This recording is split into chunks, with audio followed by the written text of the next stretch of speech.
General Motors providing new guidance for 2025. Phil LeBeau joins us with a very, very, very special guest this morning. Thank you, Andrew. We've been waiting to hear from Mary Barra, and she joins us now from GM's headquarters. Mary, thank you very much for joining us on a morning where you announce new guidance for 2025, and you outline the cost impact of the tariffs that are in place for imported parts, imported vehicles, many of which you build in South Korea and import here. Walk me through. You pulled your guidance on Tuesday, but you were working with the White House, correct? So you had a general idea, but you wanted to see when the tariff offsets were announced, and now you're telling us this is what the cost impact will be, $4 to $5 billion. Am I correct? Yeah, and Phil, first of all, it's great to be here and be able to talk to you from our Warren Technical Center, where people are busy coming to work right now today. So if you step back, though, we have been working with the administration since actually late last year, talking to the president and then working with members of the administration. So they understood our industry. They understood it's a very globally complex from a supply chain perspective, also very competitive and capital intensive. And I really want to thank the president for really working with the industry and understanding the challenges. So we had a very good idea of what some of the steps and actions would be taken. And when we learned that was actually going to happen on the day we were announcing earnings, we thought it was best to release our very strong Q1 earnings, but then to wait a couple days so we could have the actions become official, and then we could update our guidance. So that was really what drove this delay by 2 days, because we really wanted to have a productive conversation with you and with the investment community. $4 to $5 billion is what you're telling your investors this is going to cost you guys. How much of that can you offset? Or do you need to move even more production here to the U.S. in order to offset that? Well, Phil, we are working to offset that. We wanted to be very transparent with what the impact was with the current policy that's in position. As you know, there's continuing dialogue with important trading partners. So as we learn more from that perspective, we'll share that. But absolutely, we can make changes. We've already increased production and added additional people in our Fort Wayne assembly plant. So on an annualized basis, we'll be building about 50,000 more trucks. We've been working on our supply chain since 2019 to be more resilient. And over that period of time, we've increased the parts in the U.S. by 27%.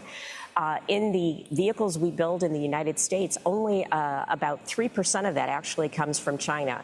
So when you look at our overall part situation, for the vehicles we assemble in this country, we're over 80% USMCA compliant, with the lion's share being in the U.S. So we have a lot of opportunity as we continue to work with our supply base to increase the U.S. content. You'll see more announcements from us now that we have this clarity to be able to reinvest in the U.S. And, we actually have been doing that from a manufacturing perspective as well. Over the last couple of years, we added 2 battery plants in this country, which is technology that's for the future. And we have a third one underway. Sure. I don't dispute that you're doing all of this, Mary, but let's be honest here. You're sitting across from the president in the Oval Office. I'm assuming that at some point he has said, bring your plants back from Mexico. Has he said that to you? And what have you said to him? Why don't you bring a plant back from Mexico? Well, Phil, I think we've had many conversations, and I share the president's goal to have a strong manufacturing base in this country, to increase manufacturing jobs in this country. And I think it's important from an economic security perspective as well as a national security perspective, and to give us a level playing field. Because I can't speak to the broad industry, but when we look at the auto industry, it's been decades of not having a level playing field around the world. So we're working with a footprint that's been in position for, in some cases, 20, 30 years. But we are making a commitment that we are going to bring more production back to this country to build on what we already have. But let me get to the point here, Mary, because a lot of people will hear that answer and they'll say, yeah, you're dancing around the question. Are you going to bring plants back to the United States? Phil, we have a lot of plants. We have more assembly plants in this country already. We have over 50 plants that are not only final assembly, but component plants and part distribution centers. we're going to leverage that footprint that we have because we have the ability to add capacity to many of those plants. So we can do this efficiently, and it's going to allow us to do this more quickly than if we were going to start with a greenfield. So right now, we're going to leverage the assets that we have, and we're working on plans. I don't have anything specific other than what we've done in Fort Wayne already, but you'll see more announcements coming from us of what we're going to be doing to increasing production in this country, leveraging the strong manufacturing footprint we already have.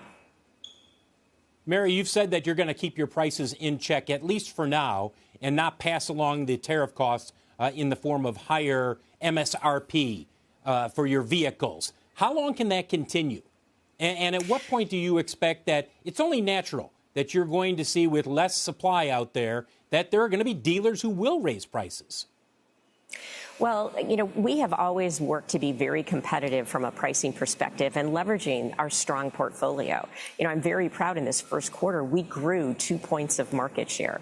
So we're going to continue to leverage our strong products across Cadillac, GMC, Buick, and Chevrolet, and we will be competitive in the marketplace. But right now, as we look going forward, we think the pricing environment is going to be much where it is right now.